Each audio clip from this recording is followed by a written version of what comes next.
Hello, and thanks for coming along to And We Have an Office Doc, the digital agency podcast where we talk to agency owner-directors and learn more about what makes them tick. From the things that make them similar to the things they'd rather have known sooner, where they've had success and where they've learned some hard lessons.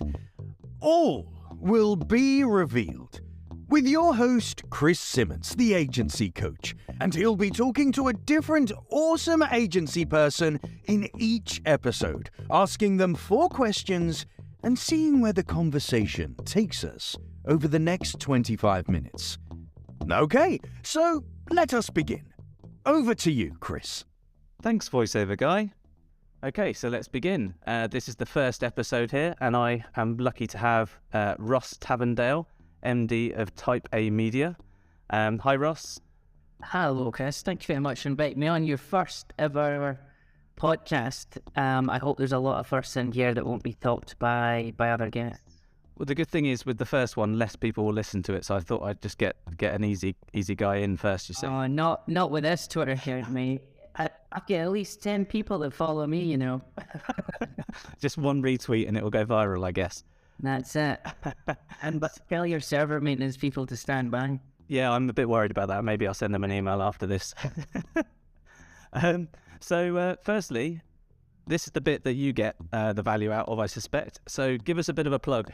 Who is Ross? What is Type A? And what does it do? When did you start? All of those things that make anyone listening maybe want to work with you. Ross is a Gaelic Celtic name. Let's start a little bit close to home. A little bit further up the road. Okay. Type A Media is a SEO agency that specialises in digital PR. In particular, we're very good at data journalism, so making fancy interactive things that tell stories with data. So Thingers, the wonderful, the enigmatic John Alderson called it a thinger, which is the most reductive thing that I think I've ever heard in my life for what we do. But yeah, we make these thingers that get people links, ultimately. So cool interactive stuff that people will feature, which is pretty cool. How long have you been going for? 4 years. 4 long years or 4 quick years? I mean, the last 2 have been very long just because of all the kind of lockdowns and stuff, but the first 2 have went very quick. It's been a bit of a kind of mottled history, which I'm happy to get into. It wasn't always kind of sunshine and rainbows, but I didn't do an MBA at university, so I just say that that's my real-life MBA that I got. Exactly. It's probably the most expensive MBA anyone can have is running their own business. I pretty much say that to all of my agency clients, because quite often you set up an agency when you're an expert at something and you learn the business bit along the way. So let's get into the questions. I've got 4 questions here, which I'm going to ask every agency owner, director in every episode, and a 5th one if we've got time and if I've not beaten you into submission by that point in time. So plug your ear holes back, listeners. We've got 4 great questions coming to Ross. And the first one, Ross, is what do you feel has been one of your biggest successes over the last 4 years of running Type A? I think just survival, like being like a cop. I mean, we are just coming out of a pandemic, so hopefully you're talking about the business survival or personal survival? Yeah, a little bit of both. I mean, so like survival, I always think of like my business like a cockroach. Like there's been a couple of nuclear blasts, but we're still going, you know.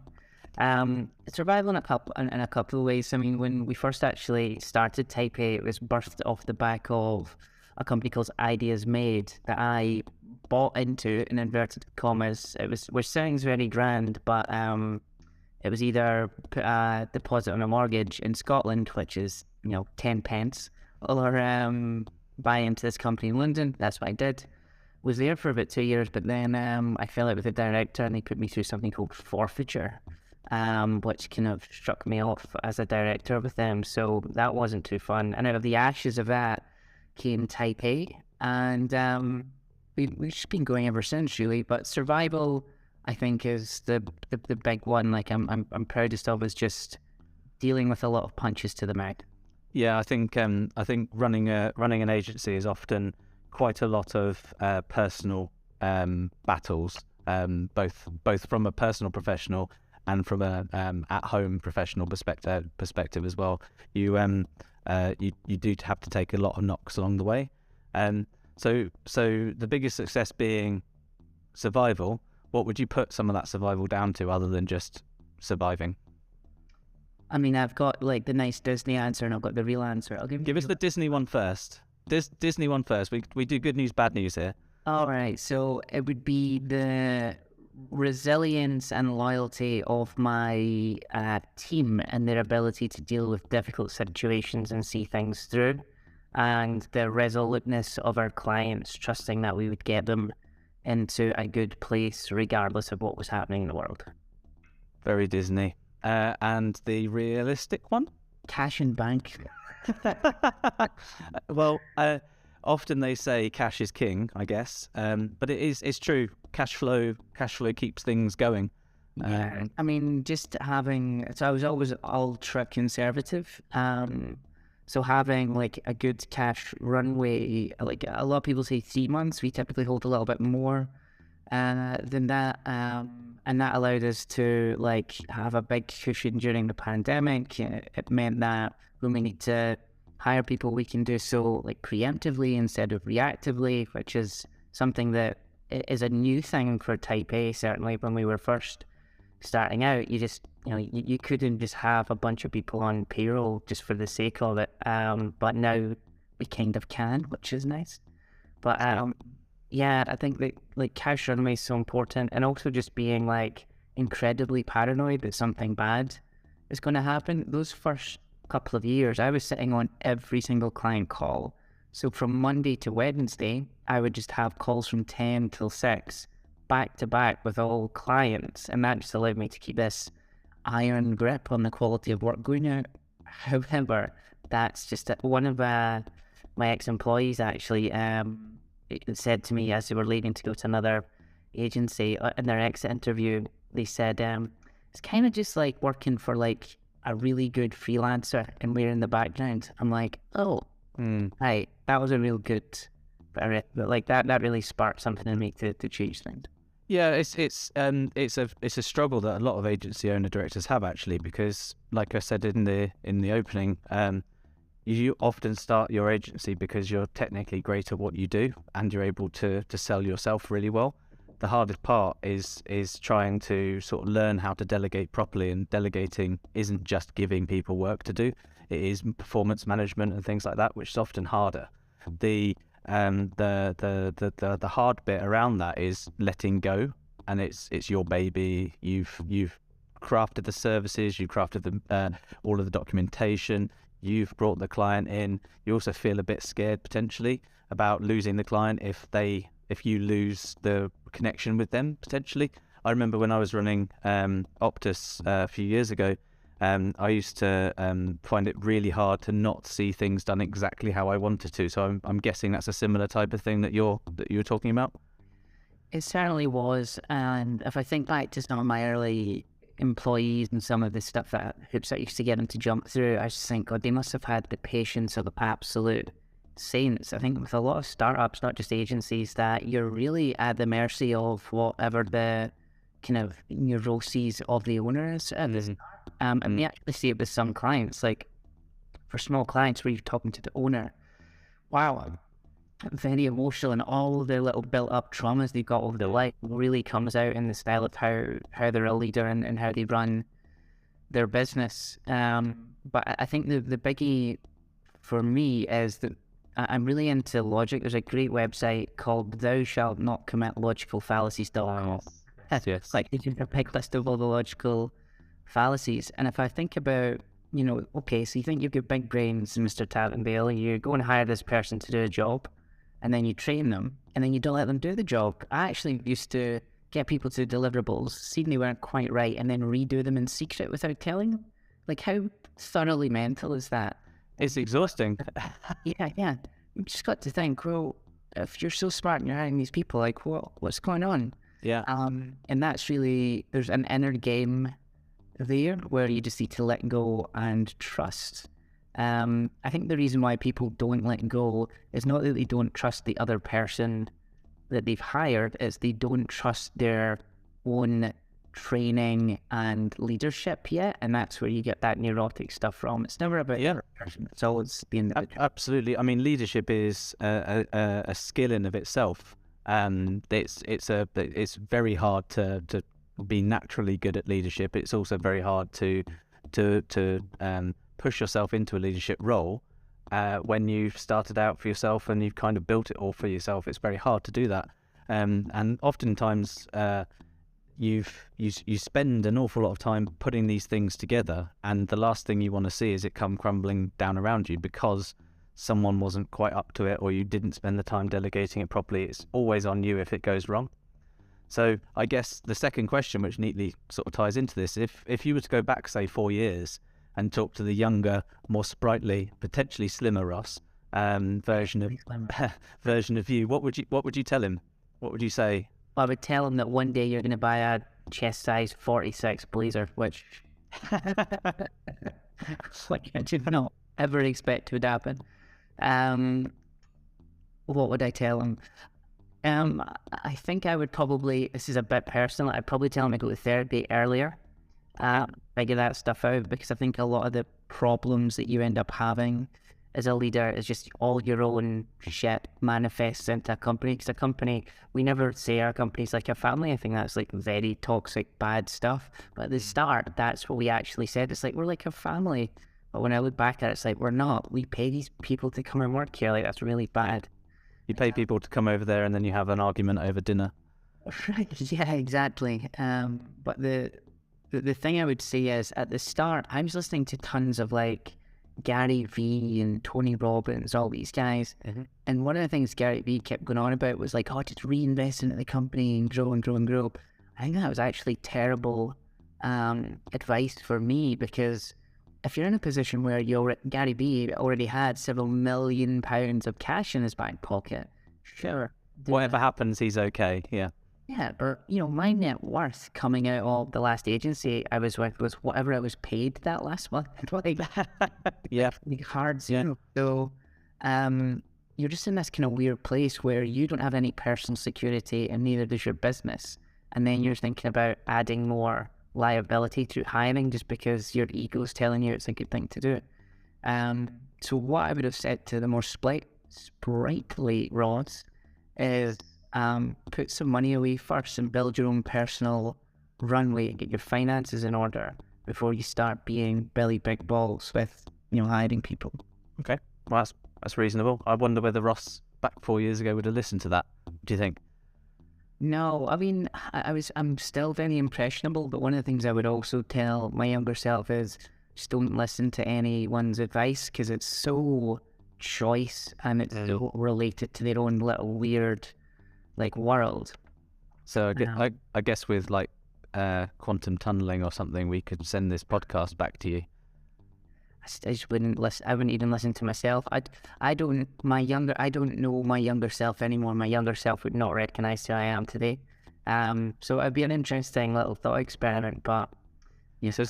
So I guess other than seeking advice / therapy or listening to yourself a little bit, is there anything that you kind of regret, I guess, or wish you'd done differently, or maybe even just sooner than you've done previously?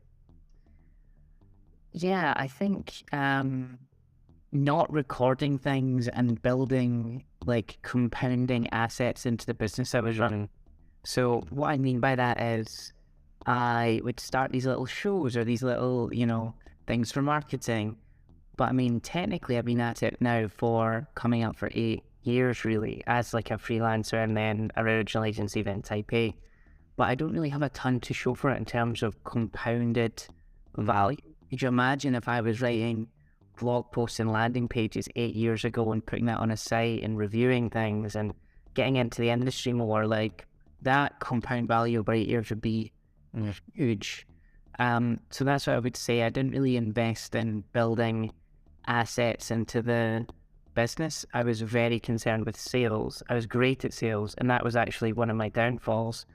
Year one of being a freelancer, I would lose 30% of my entire business every year. So I sell so much that I could barely do the work, barely go on calls. And of course, clients would be like, what are you doing, you little dickhead? I'm not giving you money for this. And then they'd fire me.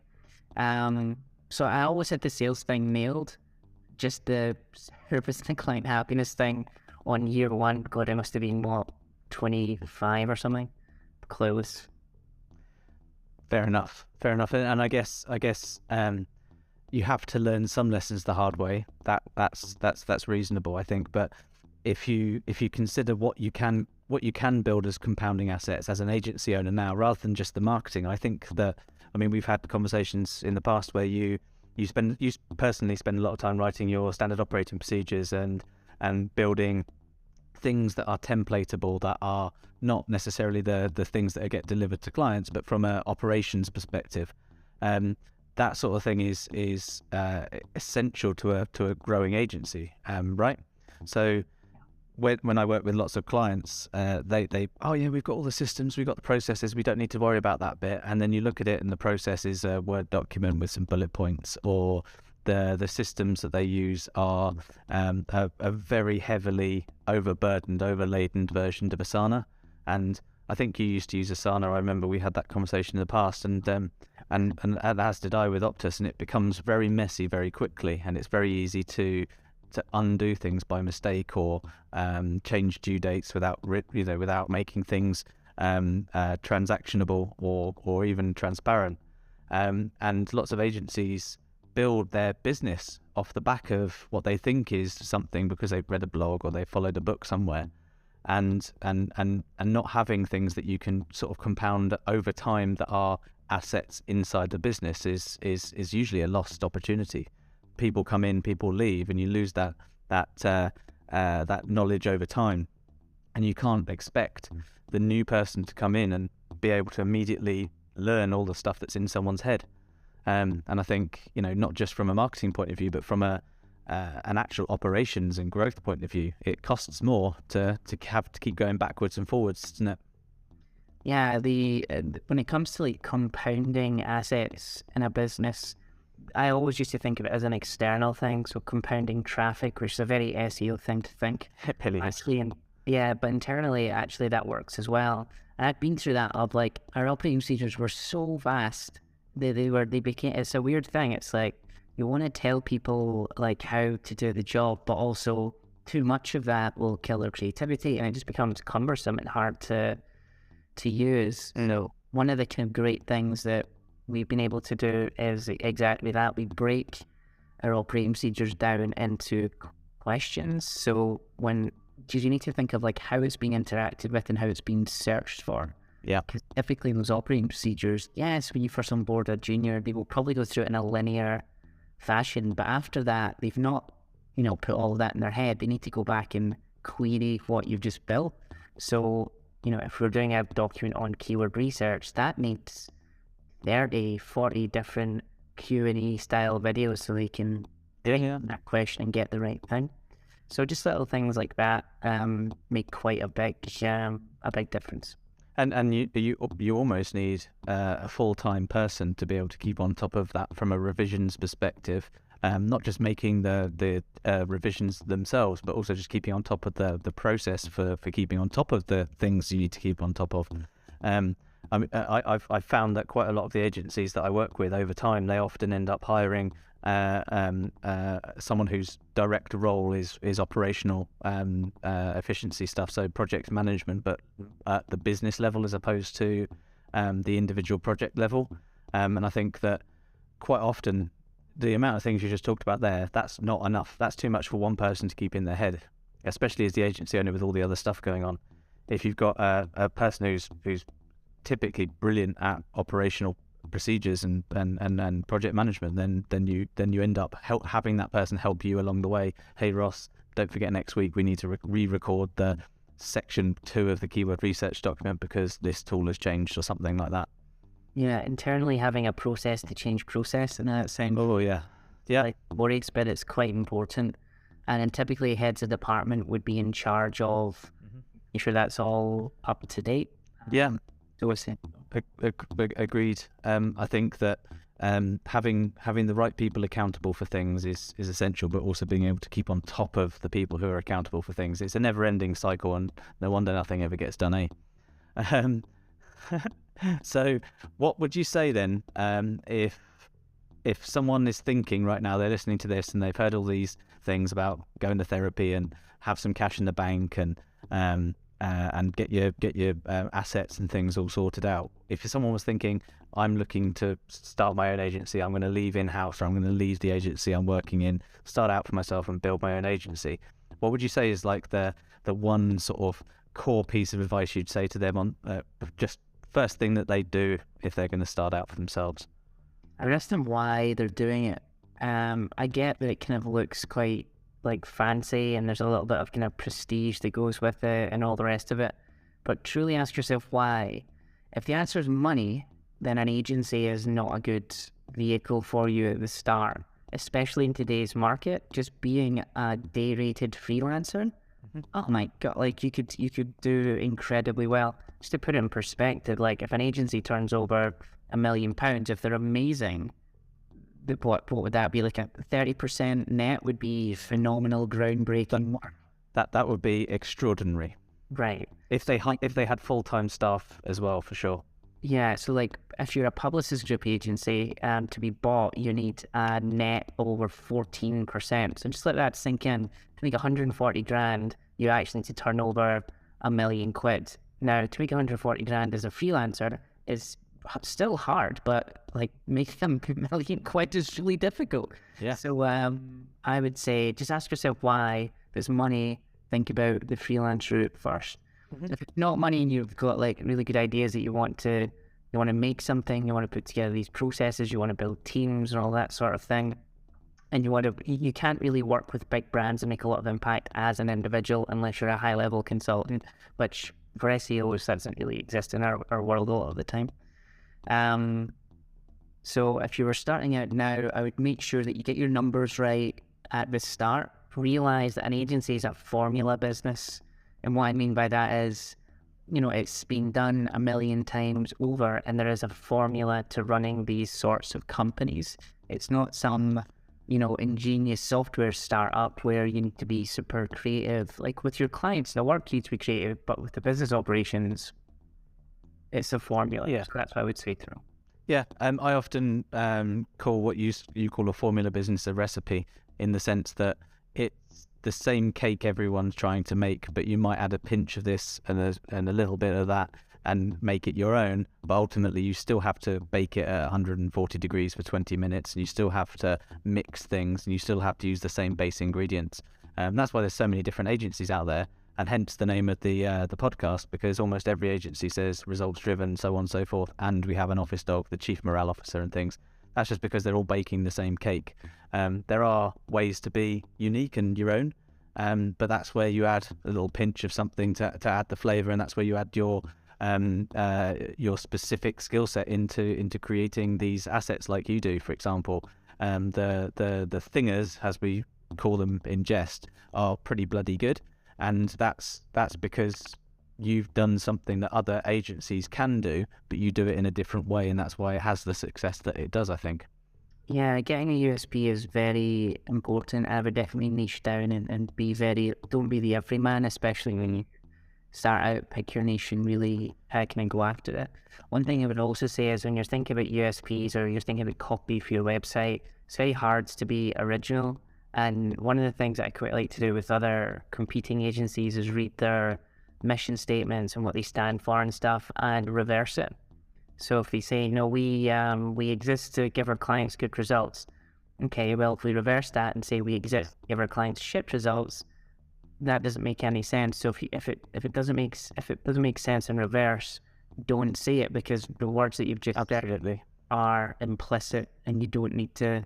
Yeah, absolutely. Same thing goes for values. Same thing goes for purpose, and in all senses of the word. If you want to try and you can be the everyman agency if you want, and you could do all right with that, but you still come up against the same problems, and then it becomes a marketing and sales problem. To get margin out of those bits. Oh yeah, absolutely. Like when we started out, Facebook ads were really popping up. Like, yeah, let's do Facebook ads as well. and you need a creative, you need someone to work the ads, you need a copywriter, and you need an account manager to like it's loads to get one set of ads out. Absolutely.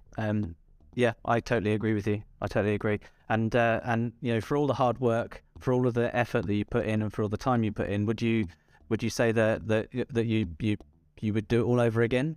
Would if you went back in time 4 years, knowing everything you know now, and the opportunity of one path or this path were in front of you, would you pick it?